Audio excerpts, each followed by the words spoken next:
नहीं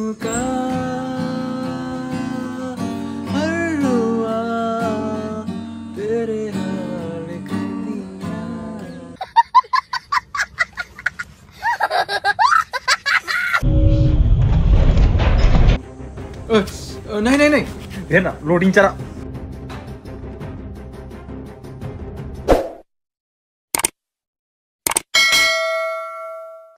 so hello everyone welcome back to my new blog it's me Sunil hope सबैजना सन्चै हुनुहुन्छ होला राम्रै हुनुहुन्छ होला म पनि ठिकठाकै छु बिस्तारै बिस्तारै रिकभर हुँदैछु पर्पल्ली रिकभर त भएको छैन जस्ट हात चाहिँ चलाउन उर्न यताउति गर्न भएको छ क्या हल्का धेरै माथि लाग्दा चाहिँ हल्का गाह्रो भइरहेछ जस अहिले चाहिँ म काठमाडौँबाट बुटोल फर्किँदैछु अहिले चाहिँ म एयरपोर्टमा छु इन्टरनेसनल एयरपोर्ट काठमाडौँमा त जाडै छ हल्का घाम लागिरहेछ अहिले चाहिँ तातो न्यानो भइरहेछ हामी चाहिँ सँगै यात्रीहरू भैरवा जानको लागि भैरवादेखि चाहिँ साथीलाई लिन बोलाएको छु के गर्छन् लेट्स सी हेरौँ अब भ्लग चाहिँ कन्टिन्यू नै गर्छु सो बाइक त छैन बाइक कुदाउन पनि मिल्दैन अब के गर्नु यस्तै छ यी गाडीमा चढ्ने अहिले चाहिँ टक्क बसमा जान थाले हो कि अहिले चाहिँ म गाडीबाट निस्किसकेको छु होइन यस्तो लाउड साउन्ड छ सो मेरो भोइस पनि सुनेको छैन होला राम्रोसँग तनावै तनावमा चल्दैछ जिन्दगी होइन यहाँ टिकट सो गर्नुपर्ने होला फेरि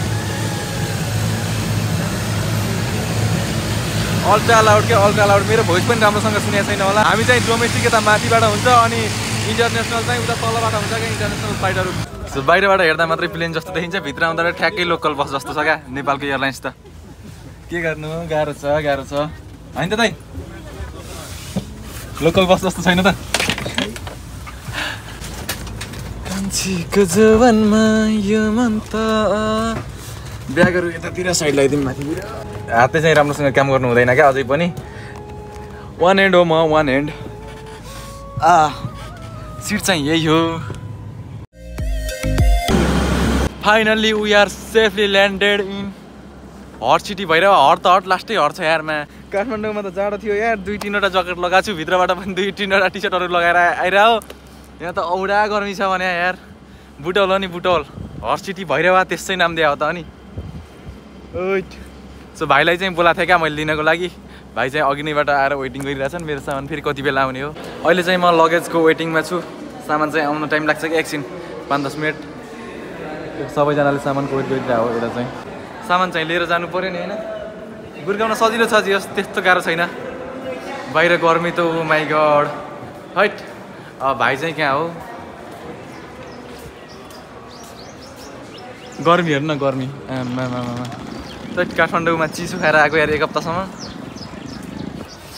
काठमाडौँको चिसोमा बानी परिसकेको थियो 1 विकसम्म बुटोलमा त आमामा के साह्रो गर्मी हो होइन अहिले चाहिँ म घर आइपुगेँ हिजो चाहिँ म काठमाडौँबाट बुटोल फर्केँ केटाहरूसँग बस्दै यताउति गर्दा भ्लग गर्न पाएन सो ठ्याक्क घर आएर नुहाइधुवाइ गरेर दारी सारी काटेर दारी कपाल काटेर भ्लग स्टार्ट गरिदिएको भन्दा पनि त्यही भ्लगलाई कन्टिन्यू गरिरहेको छु सो कसम यार काठमाडौँ जानभन्दा अगाडि नुहाएर गएको काठमाडौँबाट आएपछि नुहाएको कि सिधै काठमाडौँमा यस्तो जाडो हाइट कुरा नगर नुहाउने मात्र होइन लुगा पनि जे लगाएर गएको त्यही नै लुगा लगाएर फर्क्या हो म चाहिँ सो अहिले चाहिँ यसो बसेर गीत ट्राई गरिरहेको छु यहाँनिर चाहिँ मेरो गिटार छ आमामा कस्तो नराम्रो कस्तो साउन्ड बिग्रिया ल एउटा गीत सुनाइदिउँ तिमीहरूलाई एउटा गीत सुनाइदिन्छु म आज कहाँनिर राख्दा ठिक होला ल याउ ठीक छ या तो हाथ जो भी है सब मेरा तेरे हवाले कर दिया जिस्म का हर रुआ तेरे हवाले कर दिया खासै राम्रो त गाउन आउँदैन है त्यही हो नेसनल सिङ्गरसम्म चाहिँ अवार्ड पाएको छु भन्न चाहिँ नमिल्ने होइन सो मेरो गीत सुनेर कोजना हाँस्नु भयो नडालेर कमेन्ट गरिदिउँ त ल त्यही नै हो क्या यो गिटार चाहिँ मलाई खासै बजाउन त आउँदैन जस्ट मसँग छ पहिल्यैदेखि यो गिटार चाहिँ कहिलेकाहीँ ट्राई चाहिँ गरिरहेको छु गिटार आफूसँग भएर पनि होला यस्तो खतरा सिङ्गर बन्छु भनेर भोइस त राम्रो छैन त्यही पनि खतरा सिङ्गर बन्छु भनेर गिटार किनेको थिएँ एक हप्तापछि बजाउने झ्याउ लाग्ने भने सिक्ने अल्छी लाग्ने त त्यही भएर कसैलाई गिटार चाहिन्छ भने पनि मलाई मेसेज गर ल सेलमा छ गिटार दामी छ टलक्क पारामा टल्किरहेछ अनि घर आफ्टर लङ टाइम क्या धेरै दिनपछि घर आएको। अनि घरमा आएर मेन मलाई चित्त नबुझेको कुरा भने यो दुईवटै साइड खाली हेर न। पहिला दुईवटै साइडमा बाइक हुन्थ्यो क्या, अहिले दुईवटै साइड खाली। हान्छ दिनमै हान्छ क्या यो कुराले चाहिँ। जस दुईवटा बाइक खाली भए पनि साइकल चाहिँ छ दुईवटा। यो चाहिँ भाउजूको साइकल, यो चाहिँ मेरो प्यारोभन्दा प्यारो छोराको साइकल, यो अर्को बाइक पनि छ पुन्टे बाइक। जस ठिकै छ, बिस्तारै बिस्तारै यो बाइक पनि किनौँला हात रिकभर भएपछि। म त गिटारहरू बजाएर रमाइलो गर्दै थिएँ कि, अहिले त यो पनि आएर बाबु चप्पल खै चप्पल लगाउँछ, चप्पल लगाउने अनि कुदाउने ल। यो त फेरि पुरानो नि चप्पल लगाउने चप्पल। साइकलहरू सब एक हप्तामा पुरानो बनाइसक्यो यार। एक हप्ता त भएको छैन ल्याएको यो साइकल।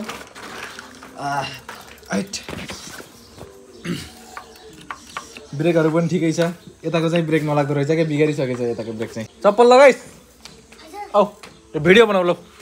छोप यसलाई, यत्तिकै छोप त। यहाँ नै क्यामेरामा नै यस्तरी छोप। यहाँ छोप छोप। आछ मेरो भिडियो देखेछ म? ल म साइकल चलाइदिन्छु ल है। ल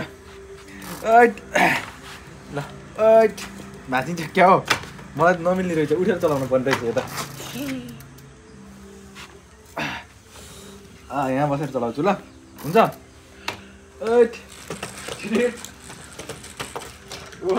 नसक्ने रहेछ यो चलाउनु त। हजुरको बसी देखेको छैन के नि? देखेछ? म देखेको छु। राम्रो लाग्छ कि नै? यता त जान्नै प्रिन्स? हजुर यता त जान्नै? जान्न के? जान्न? किन? यसको टायर यस्तो छ के, लोटिन्छ के? लोटिन्छ? मान्दैन। अङ्कललाई किन नदिएको? किन? अङ्कललाई खानेकुरा किन नदिएको? खानेकुरा दिन्नस् अङ्कललाई?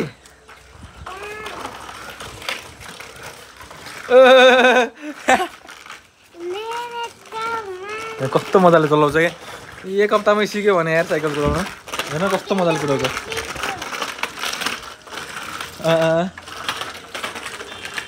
हेर्न कस्तो मजाले काटिरहेको। चकचक धेरै गर्ने नै चकचक।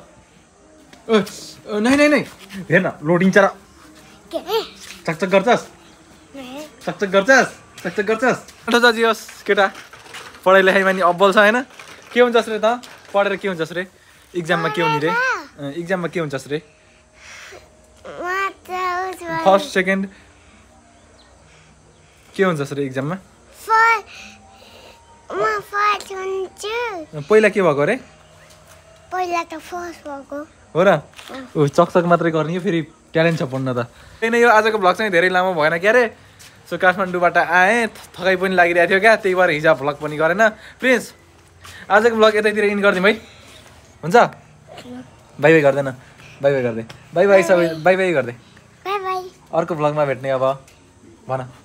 अर्को भ्लगमा भेट्ने। बाई बाई गर्दै, चित्त गर्दै। एरोप्लेन देखेको।